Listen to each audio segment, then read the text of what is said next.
Quero ler aí a partir do versículo 1. Hebreus, capítulo 12, versículo 1 em diante, nós vamos ler. Encontrou, diga amém. Vamos ficar de pé para lermos. Portanto, nós também, pois, que estamos rodeados de uma tão grande nuvem de testemunhas, deixemos todo o embaraço e o pecado que tão de perto nos rodeia e corramos com paciência a carreira que nos está proposta, olhando para Jesus, autor e consumador da fé, o qual, pelo gozo que lhe estava proposto, suportou a cruz, desprezando a afronta, e assentou-se à destra do trono de Deus. Considerai, pois, aquele que suportou tais contradições dos pecadores contra si mesmo, para que não enfraqueçais, desfalecendo em vossos ânimos. Vamos reler aí o verso 3, todos juntos, ouvindo a nossa voz. Considerai, pois, aquele que suportou tais contradições dos pecadores contra si mesmo, para que não enfraqueçais, desfalecendo em vossos ânimos. Ainda não resistis até o sangue, combatendo contra o pecado. Verso 5. Já vos esquecestes da exortação que argumenta convosco como filhos? Filho meu, não desprezes a correção do Senhor, e não desmaies quando por ele fores repreendido. Porque o Senhor corrige o que ama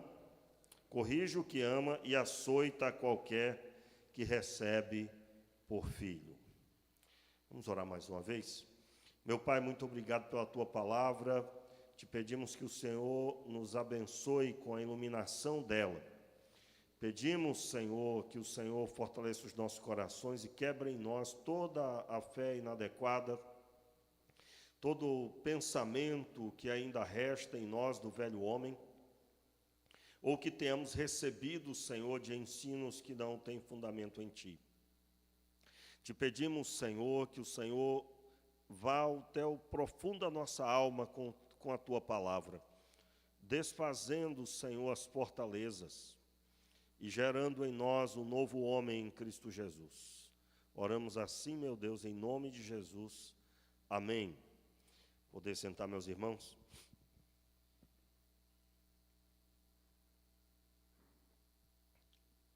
Esse texto, ele aponta para a nossa missão número 1.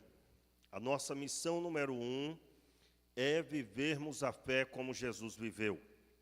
Jesus Cristo, ele veio para formar não um povo melhor, mas para formar filhos de Deus e filhos que vivem conforme o Pai. No entanto, nós precisamos de correção.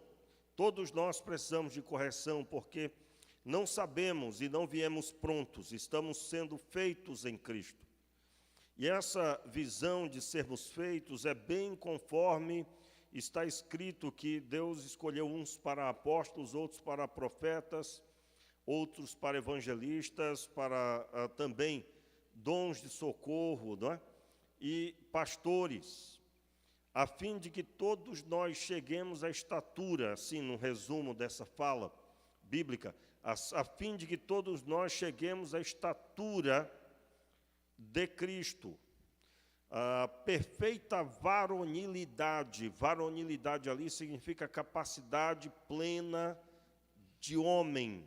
Homem ali segundo Jesus. Homem no sentido de maturidade, não homem segundo Adão, mas segundo a maturidade do Cristo, e que nos foi revelada esta maturidade nos evangelhos. Meus irmãos, Deus revelou em Cristo a maturidade de filho, no Filho unigênito. E um grande desafio nosso é centralizarmos esse entendimento de que eu sou discípulo e eu estou seguindo o mestre. Veja uma barreira muito forte, por exemplo, quando nós lemos sobre o apóstolo Paulo, como vamos fazer agora pela manhã, nós vamos ler uma série de textos, Paulo falando de sua conduta, e aí nós visualizamos o Paulo pastor.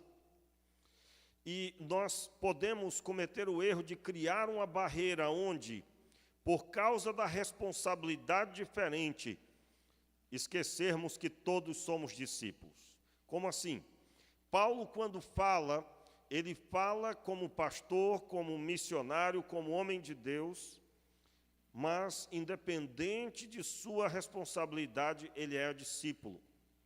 E todos os discípulos, eles têm responsabilidades diferentes. Você vê, por exemplo, com os apóstolos, os 12 apóstolos, né, quando foram reunidos, e quando depois foram iniciados na obra, fazendo a obra já depois da partida do Senhor Jesus, em Atos dos Apóstolos, nem todos tiveram a mesma função.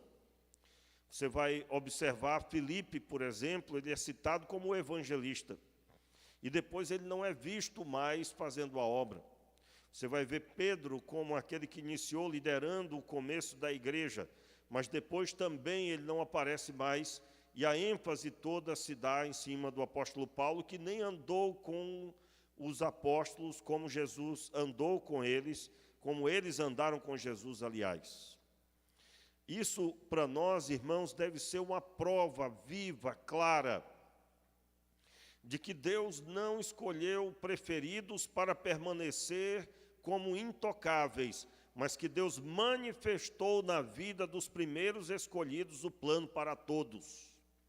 Entenda aqui, nós estamos numa breve introdução, eu pretendo terminar hoje a interpretação do texto de Romanos, lembrando, observe, Deus manifestou para os apóstolos sua vida em Jesus. Lembra de João 1, versículo 14?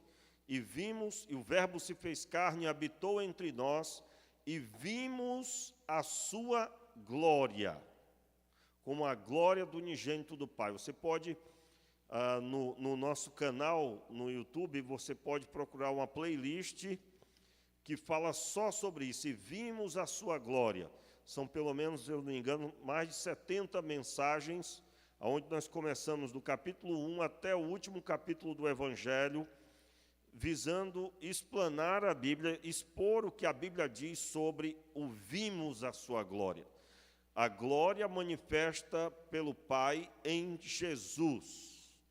Deus manifestou no meio dos homens, vivendo entre os homens, o seu Filho unigênito. E com que objetivo? Os filhos, aqueles que foram adotados como filhos, que foram tomados por filhos, contemplarem o Filho unigênito e serem abençoados com a conduta de como ele anda. Você já conhece essa doutrina, esse ensino, aonde o Pai, quando declara, após o batismo, este é o meu Filho amado em quem me alegro. Deus estava legitimando Jesus, estava respaldando Jesus, e Jesus reunindo os 12, ele estava ali oficialmente com 12 apóstolos que estavam recebendo esta visão, e vimos a sua glória. Então o evangelista João, ele traz uma visão especialíssima, aliás, dos 4 evangelhos, João tem uma visão profunda, muito mais, considero, do que os outros 3.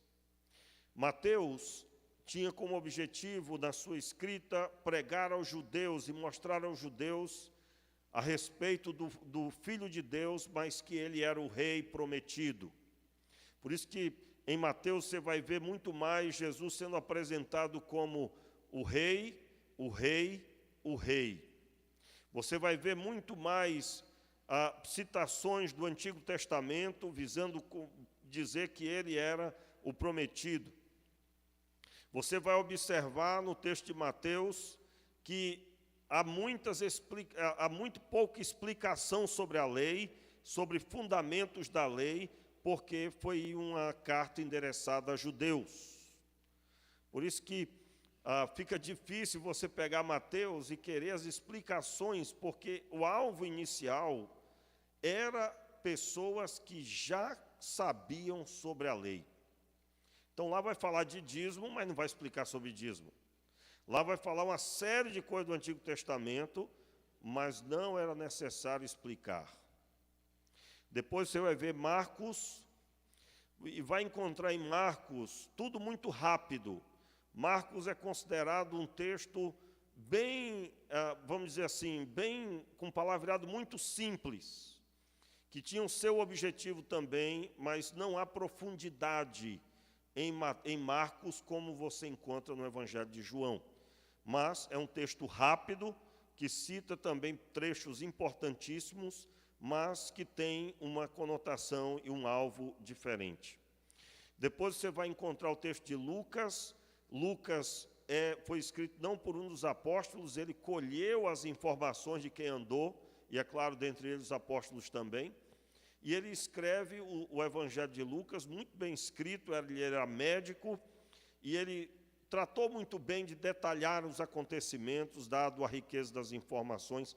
Lucas é um texto riquíssimo, irmãos, muito abençoador. Mas a ótica do evangelista João é uma ótica diferente. Aliás, quando eu pregava sobre isso aqui, eu me lembro, eu falava sobre essa ótica na vida de João. João, irmãos, foi o apóstolo mais abençoado na minha pessoal observação. Mais abençoado no sentido de que ele permaneceu na cruz. Quando Jesus estava crucificado, ele permaneceu perto da cruz, estava próximo, e tão próximo que Jesus pôde falar com ele. Os irmãos lembram que Jesus olhou para João e, diante de sua mãe Maria, ele disse: filho, eis aí a tua mãe. E o texto diz que depois dali ele passou a cuidar dela, e é claro, como um filho deve cuidar dos pais em sua velhice. Aliás, eu quero até abrir um parênteses aqui, eu estou esperando só um direcionamento, né, da parte do Senhor, no sentido de como que eu vou trazer, e se vou trazer agora, nesse tempo. Estou esperando Deus encher o meu coração com esse assunto, mas falarmos sobre honrar os pais, e isso envolve cuidar deles na velhice. Eu gosto muito de falar desse assunto, irmão, se fosse pela minha escolha eu já tinha falado. Por quê? Porque isso vai impactar fortemente os filhos que talvez estão brincando com a vida, não querem estudar, não querem se preparar para ter um bom emprego ou para ter um negócio próprio. E o tempo está passando, as coisas estão acontecendo, e o tempo passa rápido. E aí a pessoa, de repente, vai acordar um dia e diz: meu Deus, e agora? Como vou me manter? E aí ela deveria ter corrido uma carreira de pelo menos 20 anos após a profissão definida, para ter algum pé de meia, alguma coisa, algum recurso, e os pais, ao envelhecerem, poderem ter algum auxílio. Quero lembrar que na cultura de que tudo isso foi ensinado, os pais envelheciam e tinham recurso, pelo menos em grande parte, em grande maioria. Não havia esse mesmo amparo para uma parte, e eram amparados diferentes, mas aí eu vou falar na época, eu quero somente deixar aqui você já preparado para isso. Eu mesmo mudei algumas concepções, pelo menos uma que eu tinha sobre a velhice e os filhos. Eu sempre ensinei muito desconectando os filhos na visão de que deixará o homem, seu pai e sua mãe, e unir-se à mulher. Mas o ancião, ele permanecia em sua casa e não podia mais trabalhar, por causa da velhice e por causa dos problemas da velhice. E aí a Bíblia tem um amparo para esse homem, que são os filhos. Eu quero deixar claro que nenhum pai deve relaxar na vida esperando os filhos, né? Mas os filhos devem ter a visão de que honrar os pais é até o fim. Em outras palavras, você está barbado de cabeça branca, mas você continua honrando seus pais com o respeito e o zelo que lhe é devido. Isso é servir a Deus. Por isso que envolve a área financeira, tá? Ah, não estou preocupado com isso, não. Deus dará. Dará através de você. Vai ter com a formiga ou a preguiçoso. Né? E que lá o ensino sobre a formiga é satisfatório, pleno. E aí, irmãos, mais uma vez, né? O pastor está falando de dinheiro? Estou. Dinheiro no seu bolso, filho. Entenderam? Dinheiro no seu bolso para você abençoar a sua geração. Em momento nenhum nós falamos sobre trazer dinheiro para a igreja. Aliás, isso é automático de quem é fiel, né? Não é necessário falar. Eu estou falando sobre sua situação, sua vida. Irmãos, existe um número grande de pessoas em sofrimento, porque não entendeu as responsabilidades. Em outras palavras, eu estou dizendo, você precisa acordar para a dimensão financeira que o Senhor deseja conduzir você.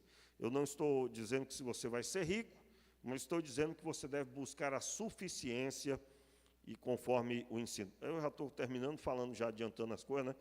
Mas no tempo devido nós vamos ler os textos, então precisaremos de mais tempo. Isso vai ser bem importante para a nossa maturidade. Amém, queridos? Você recebe aí na sua vida? Então vamos lá. Nós acabamos de ler o texto de Hebreus, que fala sobre essa visão. Mais uma vez, desculpa, eu não terminei aqui, acabou que eu pulei, né? Vamos lá. Nós lemos Hebreus do verso 1 e lemos até o versículo 8, aonde diz que o Senhor nos corrige, Ele toma por filho, então Ele nos corrige. Mas o início do texto de Hebreus declara, portanto, nós também, pois, que somos rodeados de uma tão grande nuvem de testemunhas, deixemos todo o embaraço e o pecado que tão de perto nos rodeia, e corramos com paciência a carreira que nos está proposta. Veja bem, o primeiro versículo declara que devemos deixar todo embaraço e pecado. Então aqui está deixando claro que não pode haver conduta pecaminosa, porque há uma nuvem de testemunhas ao nosso redor. E nós devemos correr, e correr com o que, irmãos? Paciência. Desculpa. Devemos correr com paciência a carreira que nos está proposta. Aqui, literalmente, é como uma corrida, que tem um alvo. E a carreira, esse caminho, é a carreira que Jesus correu. Então, ninguém está isento dela. Olhando para Jesus, autor e consumador da fé, o qual, pelo gozo que lhe estava proposto, suportou a cruz, desprezando a afronta, e sujeitou-se e assentou-se à destra do trono de Deus. Veja, logo após que diz sobre correr a carreira, narra qual foi a carreira. Qual foi a carreira? Jesus. Devemos correr a carreira como? Olhando para Jesus, autor e consumador da fé. Então é nele que está a fé, porque ele foi o que fundou essa fé. Você deve se lembrar da situação em que uma pessoa, quando para de olhar para o autor e consumador da fé, o que acontece com ela? Ela decai espiritualmente. Ah, pastor, isso não está acontecendo comigo. Como é que estão os seus pensamentos? Pensando nos maus testemunhos de outros? Talvez você se entristeceu com alguma conduta errada. Meu irmão, e se entristecer, nós vamos nos entristecer, só não devemos botar os nossos olhos e ficar. Você tem que tirar os olhos do homem caído, pecador, errôneo. Normalmente eu digo, né, quando é pastores, então, que dói muito. Né, quando é pastor, eu estou falando de mim, né? Sou pastor, quando eu vejo outro pastor numa doideira dessa, pode deixar o texto aí, viu? Eu sempre sofro, né, dependendo, por exemplo, agora nos últimos tempos, pastores aderindo à visão da homossexualidade nas igrejas, recebendo, e só não está pior do que lá nos Estados Unidos, em algumas igrejas, que até líderes, pastores homossexuais estão sendo recebidos e casamentos estão sendo feitos. Mas já está no caminho, né? Atualmente estão recebendo como membros aqui no Brasil. Estou falando de igrejas que até um tempo atrás pregavam a palavra, pregavam a genuína fé. Conversava outro dia com um irmão dizendo, olha, eu tenho pelo menos 2 pastores que eu, nos congressos para pastores que eu fui, ouvia. E eles arrebatavam multidões de pastores para irem ouvi-los. Tem irmãos, que eu ouvi, eu acho que umas 50 mensagens deles, sem aumentar. De forma, 50 foi pouco, meu amigo. E agora, foi a público há um tempo atrás, já há mais de um ano, dizer que a Bíblia não é a palavra de Deus, ela contém, e que ela precisa ser atualizada para o nosso tempo, que a nossa cultura mudou e a Bíblia está atrasada para isso. Desviou, irmão, desviou, está desviado. Não é? Desviado mesmo. Não recebo mais ministração, não recebo. E que Deus tenha misericórdia e converta o coração. Eu costumo dizer, né, que a Bíblia vai dizer que nos últimos dias será como foi nos dias de Noé e nos dias de Ló. Porém, não será com a nossa ajuda. A Bíblia deixa claro, nós que andamos em Cristo, que seguimos a Cristo, devemos andar como Ele andou. Muito bem, mas eu quero continuar aí esse chamado, que eu estou apenas, irmãos, trazendo uma visão geral da nossa conduta para você ouvir a mensagem de hoje. Então, o verso 3, verso 2, aliás, mais uma vez, olhando para Jesus, autor e consumador da fé, o qual, pelo gozo que lhe estava proposto, suportou a cruz, desprezando a afronta, e assentou-se à destra do trono de Deus. Então, Jesus, na sua carreira, ele suportou a cruz. Note aí isso. Verso 3. Considerai, pois, ou seja, preste atenção e leve em consideração na sua vida, pois aquele que suportou tais contradições, desculpa, irmãos, considerai, pois, aquele que suportou tais contradições dos pecadores contra si mesmo. Note aí, ó.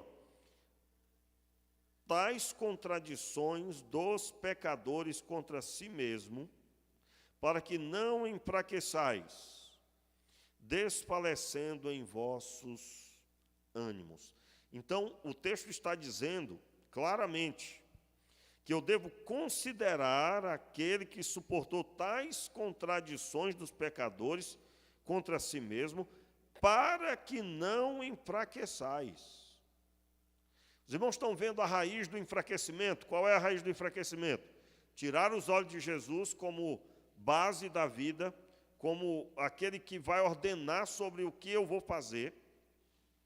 Ele é autor e consumador da minha fé. A minha fé está manifesta nele. Foi ele que disse, vem e siga-me. Os meus passos são determinados por essa realidade espiritual. Quando eu começo a ver a pressão dos pecadores para comigo, como é que a pressão pode acontecer? Simplesmente pelo fato de pecarem.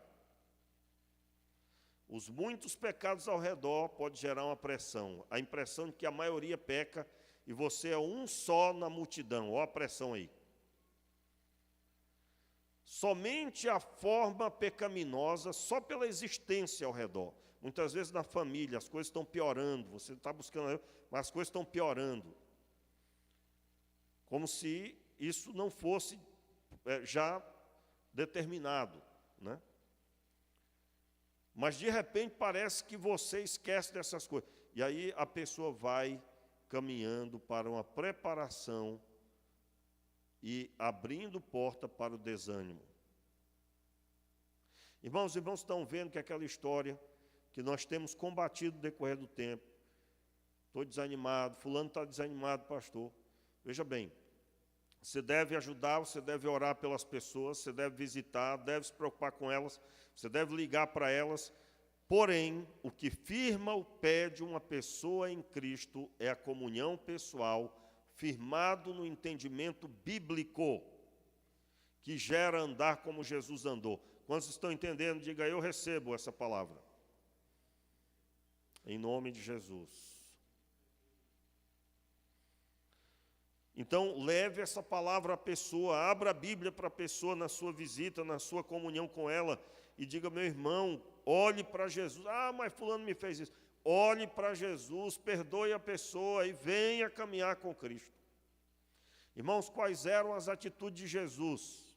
Cuidar dos discípulos, pregar o Evangelho, curar os enfermos, libertar as pessoas possuídas de demônio.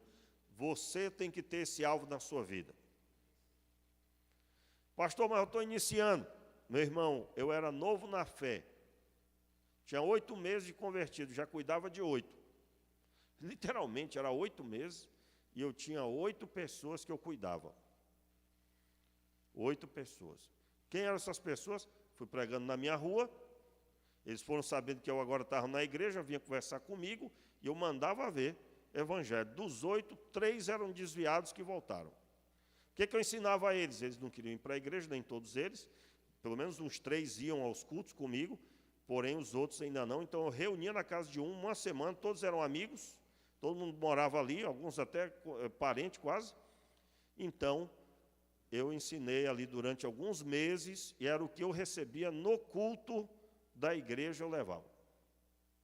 Eu contei a história aqui que no começo eu fui a uma loja de artigos evangélicos que tinha no centro da cidade, fiz amizade lá com o dono da loja, pedi para ele se eu podia pegar um folheto de cada um e pegar o endereço que estava atrás. Porque atrás dos folhetos tinha, mande-nos uma cartinha, o jovem de hoje não sabe o que é isso, né? Mande-nos uma cartinha e nós enviaremos para você um estudo bíblico completamente gratuito. Aí eu mandei a cartinha para todos aqueles endereços diferentes. E recebi os estudos que eles mandaram, e eu comi aqueles estudos. Eu pensei, se é um estudo que fala sobre a salvação, preciso saber de tudo isso. Deus estava já enchendo meu coração com anseio pela Escritura. Então, estou dando aqui para você só uma observação sobre o alvo do crente, que é andar como Jesus andou. Continuando aí, só para afirmar aí o andar como Jesus andou, né? Abra sua Bíblia aí, em 1 João, no capítulo 2, vamos ler o versos 5 e 6. Só para afirmar mais o que eu acabei de dizer. Veja bem, irmãos, ainda que eu vou terminar no horário, eu quero deixar claro para você o nosso alvo. Qual é o nosso alvo? Nós precisamos viver a fé que Jesus viveu. Eu sou discípulo, assim devo fazer. Sob que ótica nós estamos vendo isso? Romanos, o último versículo do capítulo 8, fala que nada pode nos separar do amor de Deus que está em Cristo Jesus. Que amor é esse? Isso nós vamos responder daqui a pouco, mas antes eu quero ler 1 João, capítulo 2, versículos 5 e 6. Mas quem guarda a sua palavra, nele verdadeiramente tem sido aperfeiçoado o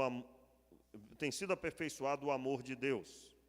Nisto sabemos que estamos nele. Amém, queridos? Quem diz que permanece nele, esse deve também andar assim como ele andou. Como é que Jesus andou? Em comunhão com Deus, fazendo a vontade do Pai.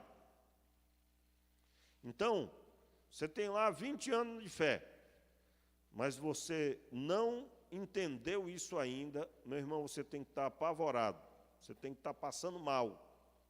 Como assim? Jesus esteve 3 anos com os discípulos, 3 anos e meio, e gerou uma revolução. E você talvez está tanto tempo, pode ser 2 anos também, pode ser 1 ano, nada aconteceu, você ainda não consegue dar testemunho. você não consegue falar nada sobre Jesus. Você precisa se preocupar. E aí, abrindo parênteses aqui, irmãos, o que está faltando para você? Treinamento. Treinamento. Olha a barreira que temos aqui. Vai vir um avivamento, o Espírito Santo vai vir, e você vai, a partir dali, vai começar a fazer a obra. O Espírito Santo já veio, querido. Ele já veio e entrou no seu coração quando você se converteu. Você já foi conectado com Deus. Quando você abre a Bíblia, você passará a ter conexão com as coisas do céu. O que é que você tem que definir agora? A prática da santidade. O que é a prática da santidade? Eu abro a Bíblia e vou buscar a Deus, e tudo que está na Escritura é para a minha vida, eu recebo, e eu vou orar para que aquilo que eu li aconteça na minha vida. Eu estou vendo Jesus amando as pessoas, não consigo amar daquele jeito. É o meu ato de oração, meu alvo de fé. Eu preciso sentir amor no meu coração pelas pessoas. Jesus ordenou que um crente deve ser dessa forma. Eu não consigo ser. Eu estou orando para Deus transformar o meu coração. Por quê? Porque aquele que está em Cristo deve andar como Ele andou.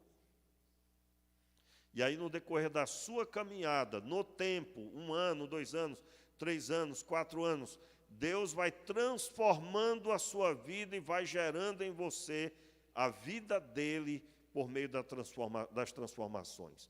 Quando que isso não acontece? Quando não há uma identificação clara do início da carreira. O início da carreira. Como assim? Eu preciso estar firmado que eu sou discípulo. Se você não falou para as pessoas que você é crente, se você ainda não assumiu a sua fé publicamente, você não é um discípulo completo, você tem a boa intenção. Quero deixar claro, irmãos, a palavra de Deus, ela precisa cair em boa terra. Se a palavra não cair em boa terra, não haverá fruto.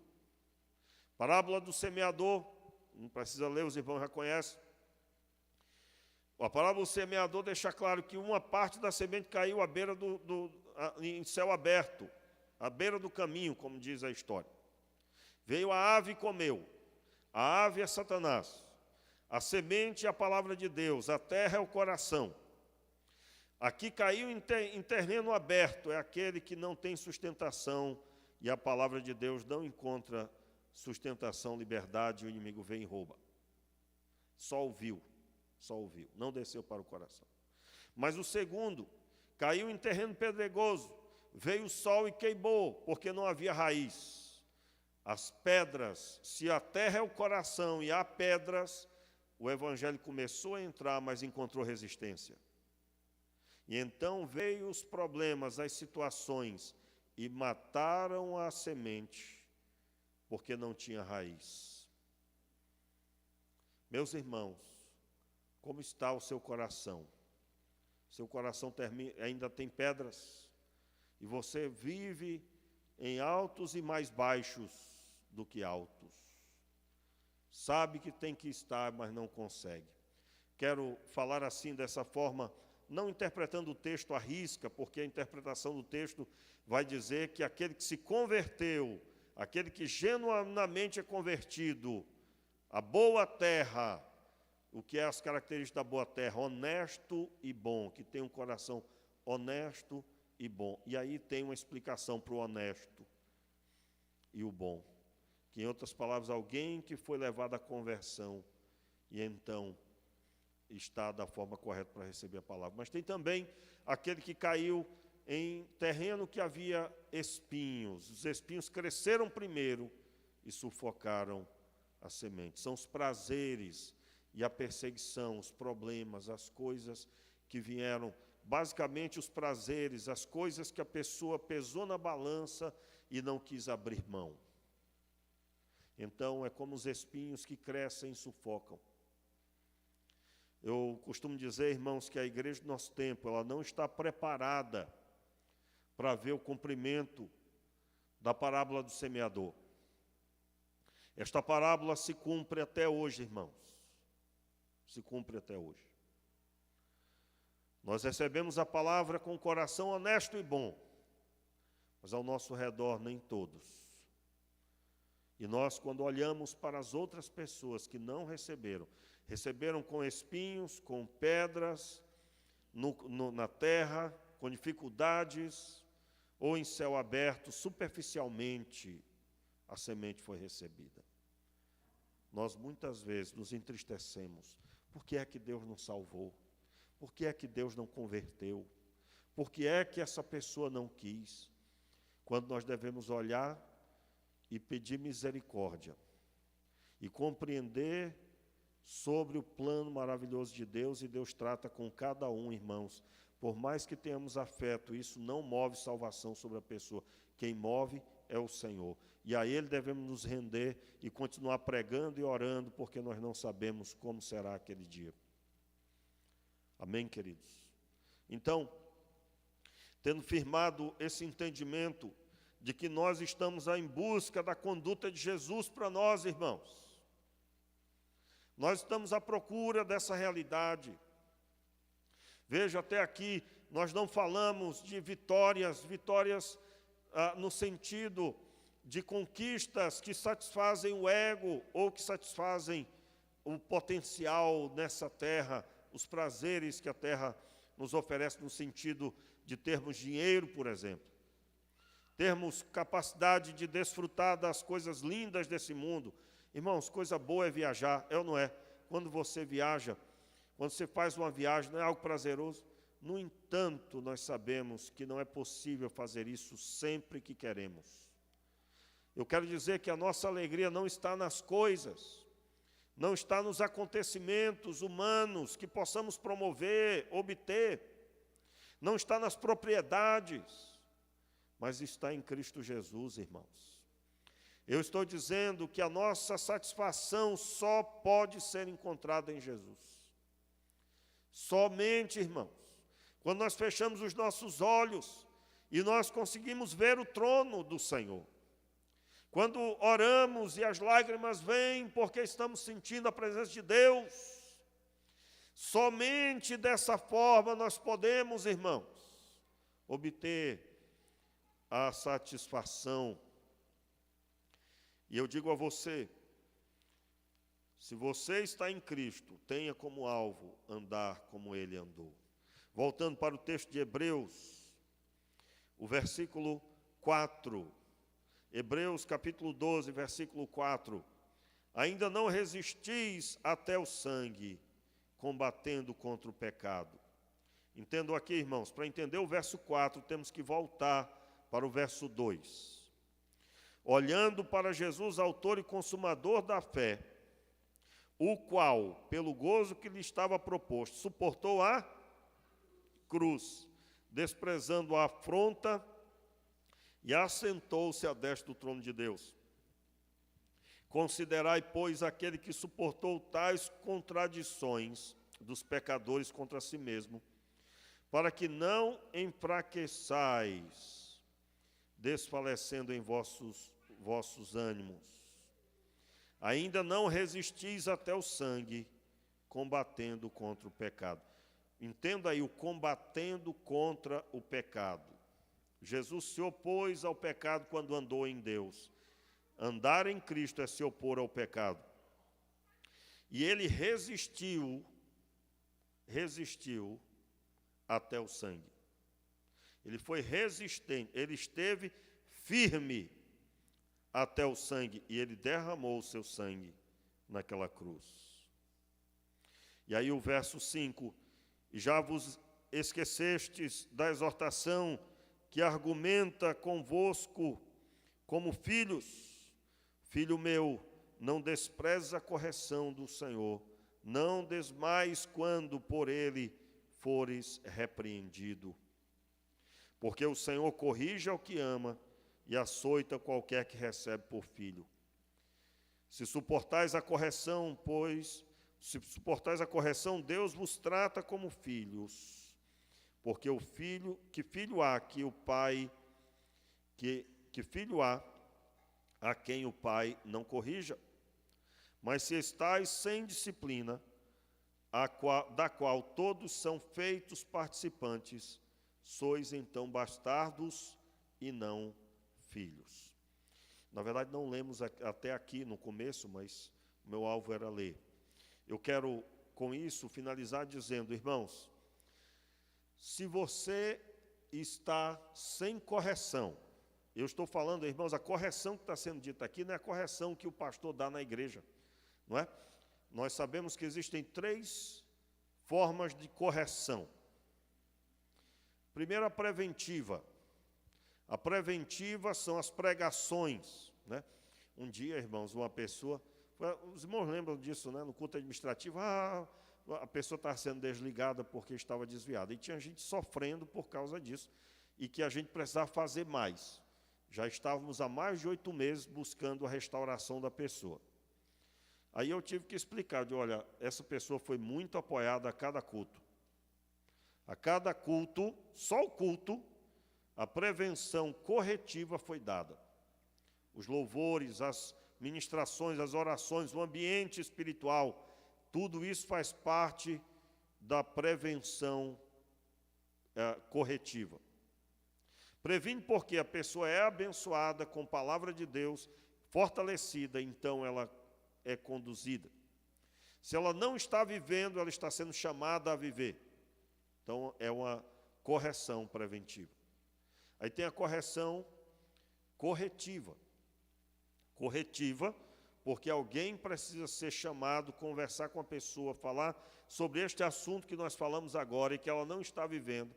E aí, dependendo, essa pessoa é afastada por um tempo de suas funções, ou ela mesma entende que deve se pedir afastamento, para refazer-se espiritualmente e então retomar em tempo oportuno. Prevenção corretiva. E tem a prevenção cirúrgica, é quando a pessoa não quer diálogo e não deseja mais servir a Cristo. Então ela precisa ser cirurgiada do corpo. Quando essa prevenção acontece, muitos sofrem, mas para ela acontecer, primeiro houve as 2 iniciais. Nós não estamos falando nesse texto, esse texto não se refere a esse tipo de correção. Esse texto se refere àquilo que Deus promove na vida da pessoa.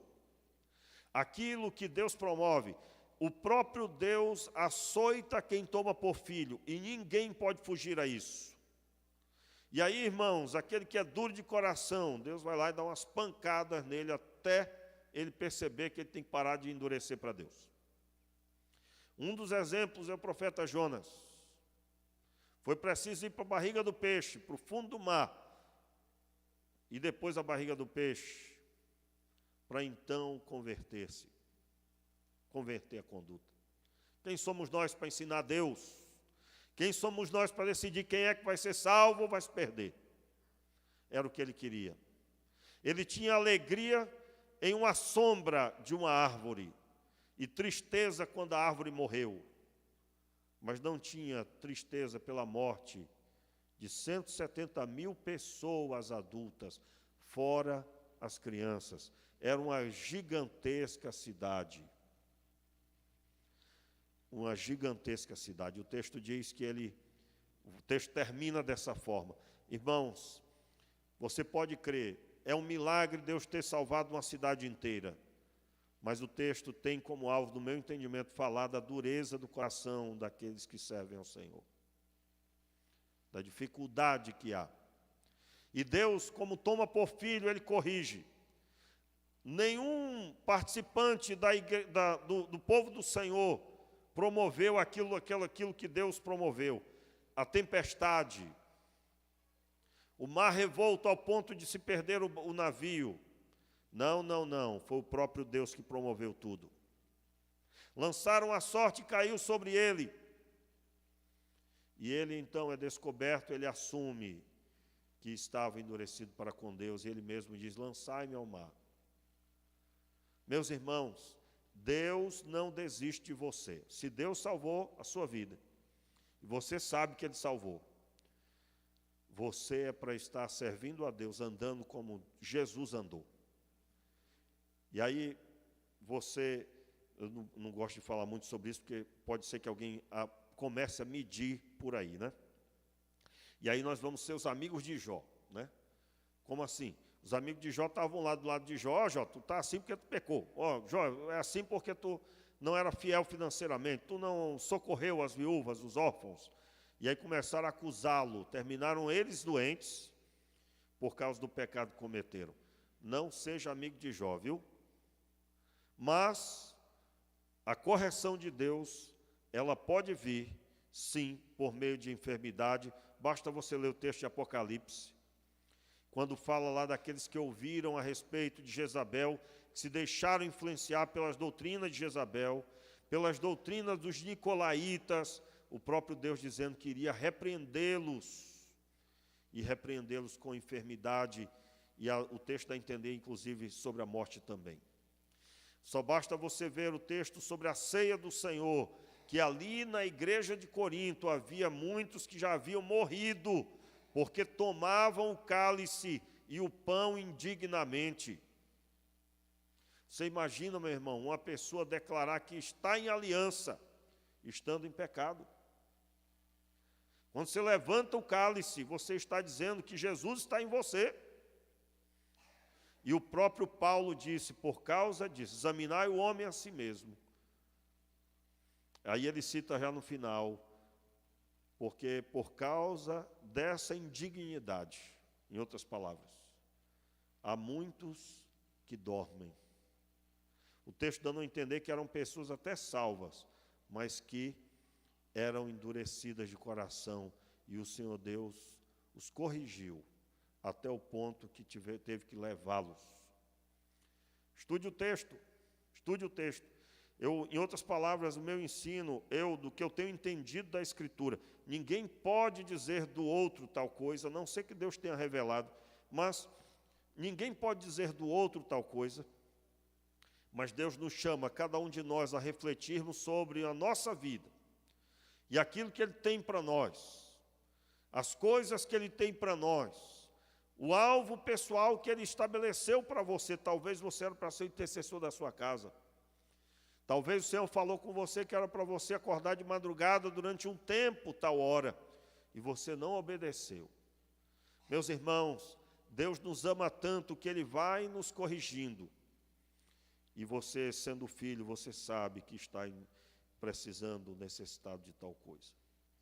Eu gostaria que agora você abrisse finalmente Romanos. Amém, meus irmãos? Glória a Deus. Vamos ligar novamente aqui no texto, Romanos capítulo 8, eu quero ler o versículo, vamos ler na tela ali o versículo 38. 38 não, versículo 36, 37 em diante, aliás. Obrigado. Mas em todas estas coisas somos mais que vencedores. Obrigado. Vamos lá, irmãos, ler juntos? Mas em todas estas coisas somos mais que vencedores por aquele que nos amou. Porque estou certo de que nem a morte, nem a vida, nem os anjos, nem os principados, nem as potestades, nem o presente, nem o porvir, nem a altura, nem a profundidade, nem alguma outra criatura poderá separar do amor de Deus que está em Cristo Jesus, nosso Senhor. Muito bem, eu quero retomar aí neste ponto, aonde nada poderá nos separar do amor de Deus que está em Cristo Jesus, nosso Senhor. Os irmãos compreenderam?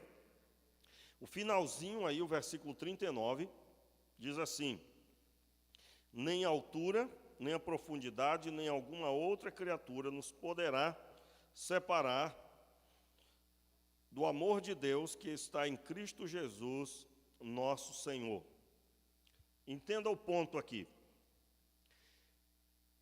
As situações, seja quais forem, não podem separar do amor de Deus. Eu quero relembrar aqui a interpretação do texto a partir do versículo 31, aonde Paulo levanta que nada, absolutamente nada pode contra nós, porque Deus é por nós.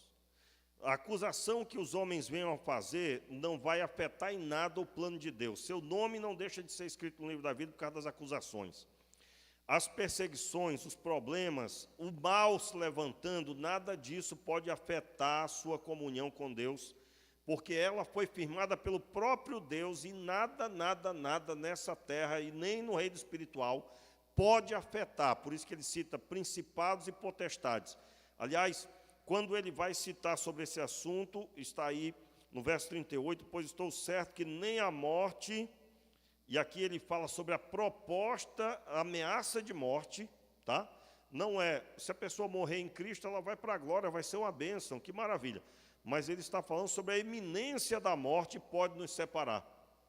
A pessoa não vai perder e não vai desanimar, ser enfraquecida ao ponto de ser separado do amor de Deus. Nem a vida, nem os anjos, nem os principados, nem as potestades, nem o presente, nem o porvir, ou seja, as coisas que vão acontecer no futuro. Nem a altura, nem a profundidade, nem alguma outra criatura nos poderá separar do amor de Deus que está em Cristo Jesus. Então veja bem, nós acabamos de pregar que nós devemos andar como Cristo andou, amém? E andando como Cristo andou, nós vamos encontrar as barreiras, as situações. E é o que Paulo levanta. No último culto eu citei novamente ele falando sobre que ele era um verdadeiro apóstolo, no texto de 1 Coríntios, quando ele cita sobre o seu apostolado e as muitas situações que ele já passou. Açoitado várias vezes, com varas, açoitado, 5 vezes ele foi açoitado no açoite comum do chicote, 3 vezes açoitado com vara, que era 40 chibatadas. Conta-se até que ele foi açoitado uma determinada vez, tudo indica, com a mesma açoite de uma vez só. Eles não podiam dar mais de 40, então davam 39, davam espaço, depois mais 39. Aqueles 3 açoites pode ter sido seguidos, as costas de Paulo, suas pernas, aonde que eles bateram, certamente ficaram muito ferido mesmo. E tudo isso para que buscassem pressioná-lo para que ele não pregasse mais o Evangelho. Então, nós citamos tudo isso como dizendo, ele passou esse nível de perseguição, de afronta. E quando ele fala o que está escrito em Romanos, ele está dizendo com conhecimento de causa. Ele teve na sua própria vida, no seu próprio corpo, a pressão dos pecadores para com ele. E tudo isso nós estamos fazendo, irmãos, comparando com a prática cristã do nosso tempo e observando que a prática cristã em muitos lugares está completamente fora da visão. Você é crente, meu irmão? Sou, pastor. E qual o seu objetivo? Eu quero ter uma família abençoada. Você é crente, meu irmão? Qual é o seu objetivo? Eu preciso de um emprego. Eu preciso de bens materiais. Eu quero deixar claro, irmãos, o que está escrito no verso 32 aí, versículo 32 do capítulo 8, aquele que nem mesmo o seu próprio filho poupou, antes o entregou por nós, como não nos dará também com ele todas as coisas? Irmãos, todas as coisas vêm junto de quebra. A base é Jesus que nos resgatou. Então a sua ênfase na sua vida é sua comunhão com Deus. E comunhão para quê? Para cumprir os 2 alvos. O primeiro já foi cumprido, você foi alcançado. Qual é o segundo maior alvo de Deus? Alcançar outras pessoas através da sua vida. Isso eu não me canso de pregar, de ensinar. Então, aonde eu vou encaixar minha vida espiritual? 24 horas por dia, todos os dias do ano. É comunhão pessoal, como se alimentar fisicamente. Aliás, quero deixar claro aí, por exemplo, quantas vezes, hoje mesmo, no grupo dos pastores, eu até dei uma palavra lá no grupo dos pastores, Costa Verde, um dos grupos que eu participo, de pastores, no caso aqui, os pastores da nossa denominação. E foi colocado um texto do pastor Augusto Nicodemos falando que nem tudo é pecado, e ele falando sobre as angústias, as tristezas, que muitas vezes a pessoa acorda entristecida, angustiado e tudo. E aí ele deu um testemunho dizendo que ele descobriu que muitas delas não são por causa de uma frustração espiritual ou de problemas espirituais, desobediência, mas sim por falta de exercício, por falta de uma boa alimentação. E aí, em outras palavras, né, e eu posso dizer isso, eu voltei a fazer exercício, e nos dias que faço, nesse período agora que eu estou enfermo, é que eu tive que cortar isso, mas até por causa do repouso, mas nos dias que faço, irmãos, o dia é diferente. Aliás, o dia é muito mais aproveitado. Parece que você liga assim uma energia. Por quê? Porque o sangue circula. Experimente ficar dormindo. Aí você dorme, quando acorda quer dormir mais. Por quê? Você está num estado ali que o corpo está calmo, calmo, calmo. E aí chega um ponto que a pessoa não aguenta mais dormir. Ela já está cansada de dormir. Então você não pode ser levado pela sua vontade, a vontade do corpo. Você tem que ser levado pela vontade do que é bom para você. Então, aí os pastores começaram a falar, eu tenho pedalado, eu tenho feito isso, tem sido muito bom para mim também. Ou seja, há muitas tristezas, frustrações, angústias, que é a pessoa olhando para a vida sedentária, se sente mal consigo mesma. Tem nada a ver com batalha espiritual, irmãos. Tem nada a ver com problemas espirituais, mas sim com a falta de uma prática. Aliás, que o próprio Paulo até incentiva, né? Que o exercício é bom para o corpo. E como somos templo do Espírito Santo, devemos também levar em consideração cuidar bem do corpo. Muito bem. Então, por que eu estou citando isso? Estou citando porque nós estamos falando sobre muitos que talvez estão desanimados, frustrados, e têm orado, têm lido a Bíblia, têm buscado a Deus, mas continuam ainda com angústia, com problemas. Meu irmão, você tem que listar tudo isso na sua vida, e se você olhar para a Escritura que não tinha jeito para a morte, Jesus deu, você também vai dar jeito aí na problemática que te rodeia, no que diz respeito suas decisões, sobre como você vai tratar na sua vida. E aí, o Senhor nos chama a esse compromisso. Agora, eu quero recapitular com você que nem a morte, nem a vida, nem alguma outra criatura pode nos separar do amor de Deus que está em Cristo Jesus. Eu quero recapitular com você rapidamente, abra aí Atos dos Apóstolos, fique de pé mais uma vez e vamos ler Atos capítulo 9. Nós lemos em Atos capítulo 9, no começo dessa parte da série, nós lemos sobre a conversão de Paulo. Ele respirava ameaça de morte contra os judeus, ele queria prendê-los em todas as cidades que ele fosse, ele conseguiu autoridade para isso, e o Senhor Jesus aparece a ele, e então ele se converte, ele cai por terra e fica cego, vai parar na casa de um determinado discípulo, e Deus fala com Ananias, e Ananias vai até lá. Ananias então indaga para com Deus, pergunta: Senhor, mas esse homem é um perseguidor da tua igreja, versículo 15. E aí o Senhor responde: disse-lhe, porém, o Senhor: vai, este é para mim um vaso escolhido para levar o meu nome perante os gentios, os reis e os filhos de Israel.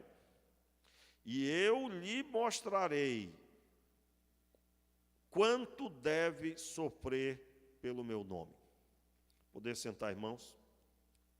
Versículo 17, então, diz: então Ananias foi e entrou na casa, e impondo-lhe as mãos, disse: irmão Saulo, o Senhor Jesus, que te apareceu no caminho por onde vinhas, me enviou para que voltes a ver e seja cheio do Espírito Santo.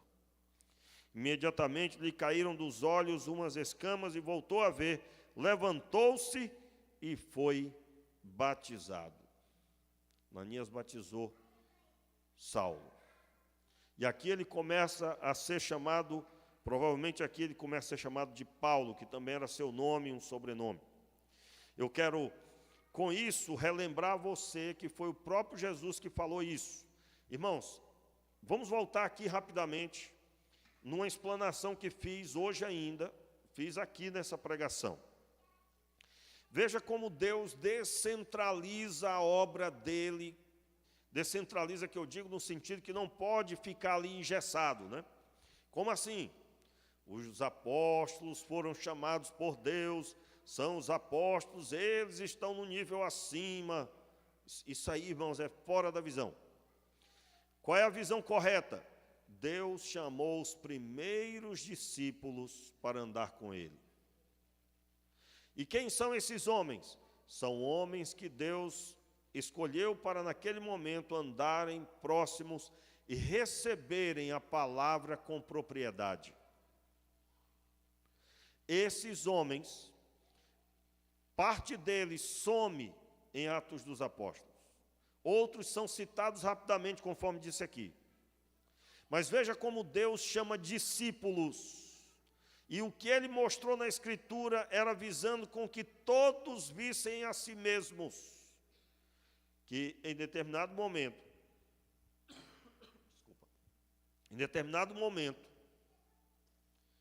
Pedro some, os apóstolos somem, e a ênfase agora é a obra de Deus na vida de Paulo. O que é que Deus está dizendo para nós? Irmãos, Deus poderia ter chamado Saulo quando ele estava reunindo os 12. Ele não quis fazer assim. Deus tinha um plano. O que Deus está dizendo para nós quando lemos, se você ler sem parar, você vai perceber isso. A obra que Deus estava manifestando na vida deles era o protótipo do que depois seria espalhado pelas nações. Tanto é que Mateus 28 declara: agora ide. Agora ide por todas as nações e fazei discípulos. O que eu dei para vocês é para todos. O que é que nós estamos buscando aqui desfazer, irmãos? O entendimento que a vida dos apóstolos era melhor porque andaram com Jesus. Você é chamado a andar com Jesus do mesmo jeito. O Espírito de Deus está dentro de você para manifestar o que você lê. Então, quando nós descentralizamos esse entendimento, descentralizamos como assim? Essa falsa verdade, como que os discípulos tinham uma vida melhor do que a nossa, como que eles podiam porque eles eram os apóstolos. O que Deus manifestou na vida deles era o que depois manifestaria na vida de todos os demais. Isso significa que é para mim olhar para eles como sendo pessoas iguais a mim. Eu, quando leio o Evangelho, eu estou lendo a pregação das bem-aventuranças para a minha vida. Essa palavra é para mim. Mas se você criar um rótulo, Paulo era um pastor, ele tinha que ser assim. Vocês já notaram isso, irmãos? Eu me lembro quantas vezes, graças a Deus, nunca mais tive essa experiência. E eu creio que não terei mais em nome de Jesus, dado ao ensino, dado ao que Deus está ministrando. Estou nem dizendo ensino que eu tenho ensinado, porque eu não sou portador dessa capacidade. O Senhor Deus é quem ensina o seu povo. Eu posso falar uma pregação toda, se o seu coração não estiver aberto, se o Senhor não promover aí, nada adianta. Com todo o respeito, eu não estou desfazendo dessa palavra, dessa pregação, mas eu estou falando que é um conjunto, aonde você recebe na sua vida, você está na expectativa. Meu irmão, você lê a Bíblia na expectativa de ser abençoado. Aquela pessoa que pega a Bíblia como um fardo, mude isso na sua vida. Abra a Bíblia e diga: agora eu vou comer, Deus vai me abençoar. Quando eu terminar de ler, eu estarei transformado, diferente. Eu estarei outra pessoa, o Senhor Deus estará comigo de forma mais intensa, dado ao fortalecimento da sua palavra na minha vida. Meus irmãos, o Senhor Deus nos chama a essa realidade espiritual. E eu estou aqui observando com você que o Senhor tinha um chamado para o apóstolo Paulo, e ele entendeu isso. Abra agora a sua Bíblia em Atos dos Apóstolos, capítulo 20. Eu citei isso na última pregação, e eu quero agora fortalecer. Atos dos Apóstolos, capítulo 20, você encontra aí a passagem a partir do verso 17, o discurso de Paulo aos presbíteros, aos anciãos, em algumas traduções, da igreja de Éfeso.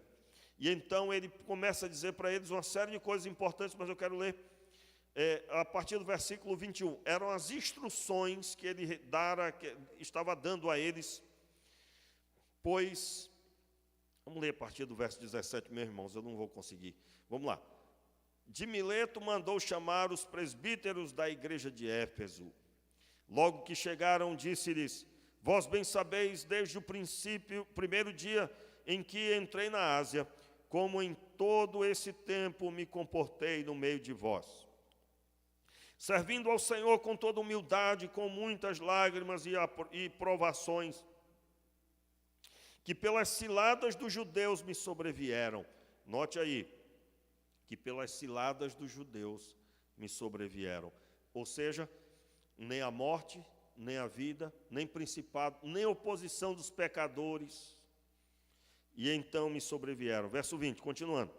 Sabei que nada proveitoso deixei de vos anunciar e ensinar publicamente nas casas.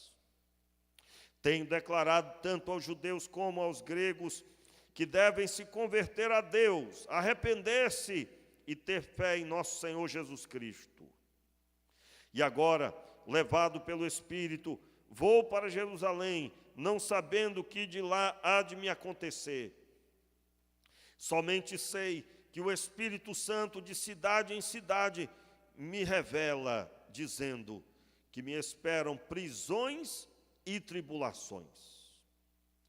Muito forte, né, irmãos? E aí, o verso 24.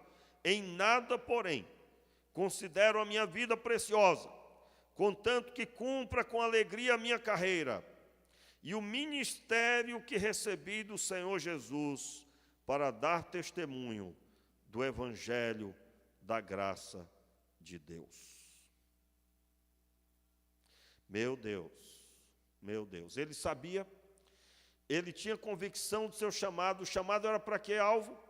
Dar testemunho do Evangelho da graça de Deus. Irmãos, olha, aqui, vou abrir um parênteses aqui de novo. Isso aqui é saúde ministerial. Saúde ministerial. Por quê? Não sei se você percebeu, mas quando houve um tempo que parece que ser pastor é ter um grande ministério, é ter uma grande igreja. Você liga a TV, você vê as igrejas grandes, no tempo que não tinha essa capacidade da internet. Eu me lembro do tempo, irmãos, que para assistir um culto era sábado de manhã. Quem lembra disso? Quem lembra? Aos sábados, né? Tinha pelo menos 3 igrejas que colocavam ali a pregação, a parte do culto, do louvor, no Brasil, colocavam ali aos sábados pela manhã. Nesse tempo não tinha internet do jeito que tem hoje. Hoje você procura ver ali. Hoje mesmo estava vendo o Azaf Borba cantando numa igreja, uma igreja, por sinal, maravilhosa, eu não conhecia, e que publicou ali quando ele foi. Azaf Borba, um grande homem de Deus, inclusive conheço pessoalmente e convivi com ele um tempo e pude contemplar como é um homem abençoado. Tem até um milagre que eu conto dele, irmãos, que muitos crentes ficam assim olhando para mim. Eu confesso que eu conto em momentos especiais, né? Estava no Acre, aí nós havíamos convidado o Azaf Borba para cantar no Congresso de Juventude, e ele mora no sul, lá no frio, né?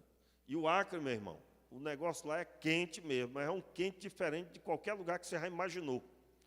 Assim, está num lugar ameno e a pessoa está escorrendo suor. Escorrendo suor.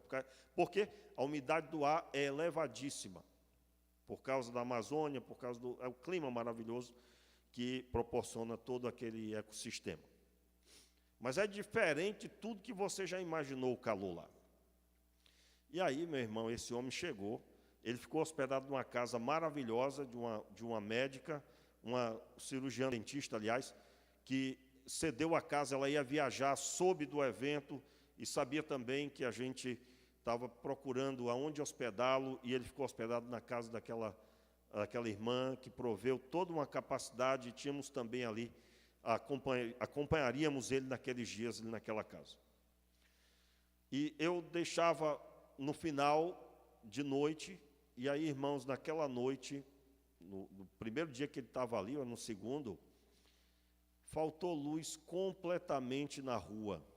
completamente ali naquela área toda, e ele não consegue dormir, não conseguia naquele momento dormir sem ar-condicionado, sem ter o calor era demais.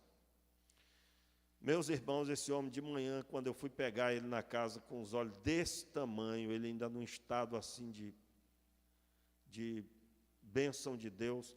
Aí eu digo, pois não, pastor, está tudo bem? Eu digo, meu irmão, eu estou até agora boquiaberto.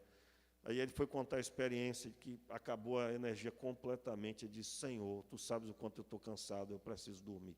Meus irmãos, o milagre aconteceu, aquela casa recebeu energia, e ele saiu lá fora tudo apagado, só havia energia para ele. E ele dormiu com ar-condicionado, e ele teve certeza em observar que não havia energia em lugar algum. E ele disse, olha, eu nunca vi um cuidado de Deus tão extraordinário para com a minha vida. Deus se preocupar com o meu sono. Com o meu sono. Um homem de Deus, irmãos. Conheci de perto. Que coisa extraordinária. O congresso, então, foi, até hoje, lembro com muita alegria. Ele orou por mim e pela Vanessa, quando éramos noivos, abençoando. Temos até a foto dele orando. E que bênção, que homem de Deus. Eu estava ali acompanhando. E uma igreja grande, muito grande, ele na internet. Como é fácil hoje acompanhar até o ministério das pessoas. Aliás, acompanhando ontem, quarta-feira no culto, tinha um irmão. Contei aqui vários testemunhos, já que eu ouvi esse irmão, sem citar o nome.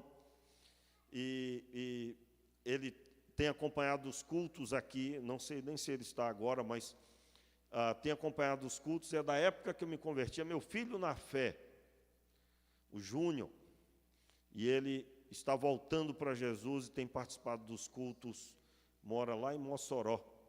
Se estiver nos assistindo, que o Senhor Deus te abençoe a sua casa. Meus irmãos, nós temos um chamado único, não é visualizar o meu ministério como das mega igrejas, e aí eu estou falando para o nível dos pastores, que talvez alguns estão até perdidos, porque eles não entenderam que o evangelho é simples. Meus irmãos, de tudo que pode existir visualmente, o evangelho mesmo é dar testemunho dele. Eu estou dizendo que conviver em Cristo entre as pessoas que Deus deu é o grande alvo de Deus, ensiná-las, conduzi-las, ser uma fiel testemunha do evangelho, tendo uma vida transformada, convivendo em Cristo. O evangelho é simples, irmãos. Qual o grande problema dos homens?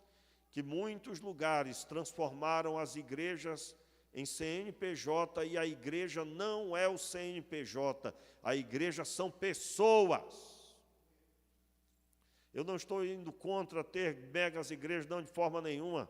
Eu estou falando que não podemos esquecer a raiz, a base. Que Deus abençoe cada igreja para que cresça e seja uma grande igreja, mas não se perdendo da base. Qual é a base? Em nada tenho a minha vida por preciosa, contanto que cumpra o ministério que recebi do Senhor Jesus. Qual é o ministério que ele recebeu? Dar testemunho do evangelho da graça de Deus. Final do verso 24 aí, de Atos dos Apóstolos. Desligou aí, irmãos? Parou? Vamos lá? Vamos ler mais uma vez, verso 24 na tela. Mas em nada tenho a minha vida por preciosa, contanto que cumpra com alegria a minha carreira e o ministério que recebi do Senhor Jesus, para dar testemunho do evangelho da graça de Deus. Então, qual é o alvo que você tem na sua vida? Dar testemunho do evangelho da graça de Deus. Para quem? Para todos que você conhece.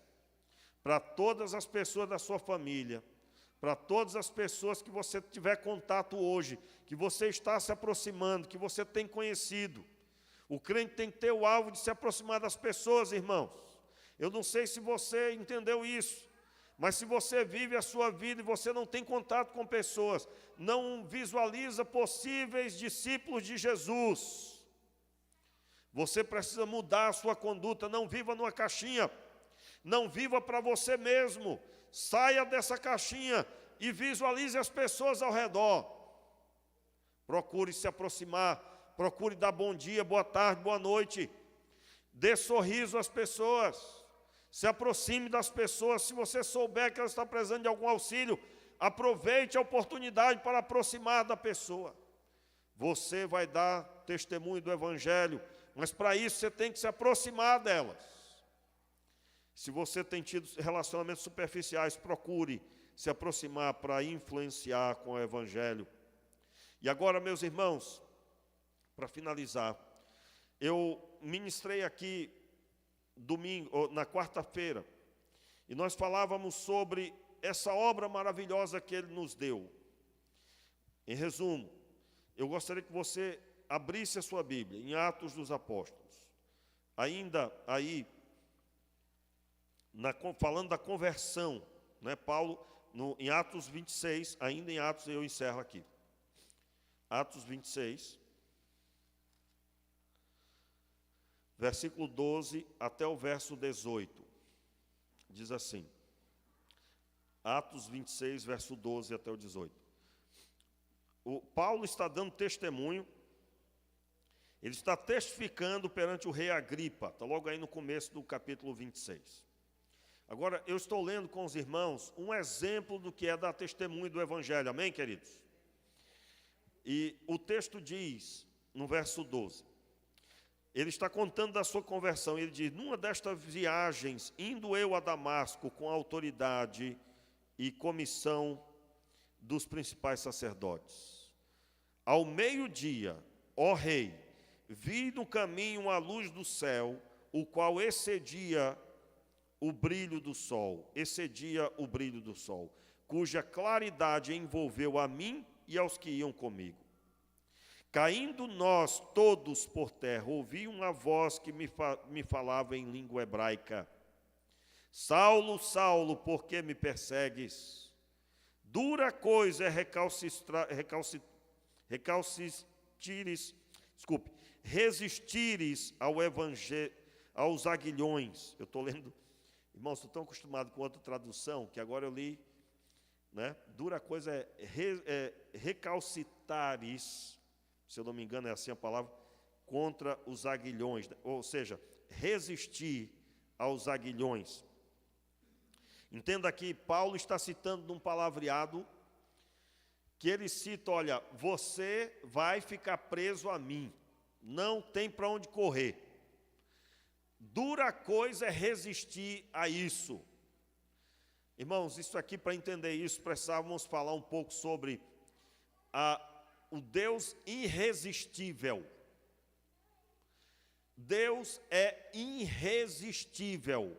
O homem mais duro de coração cai por terra quando se recebe a revelação dele. Por isso que cremos, a salvação é 100% Deus. Ah, mas eu levantei a mão. Meu irmão, você só levantou a mão porque o Senhor se revelou. Só por isso. O Espírito Santo convenceu você do pecado, da justiça e do juízo. Portanto, foi 100% Deus que salvou você. O que eu vi, o que eu fiz, só foi possível porque Ele se revelou. Por isso a Ele seja dada a honra, a glória, para todo sempre, porque Ele nos amou de forma extraordinária.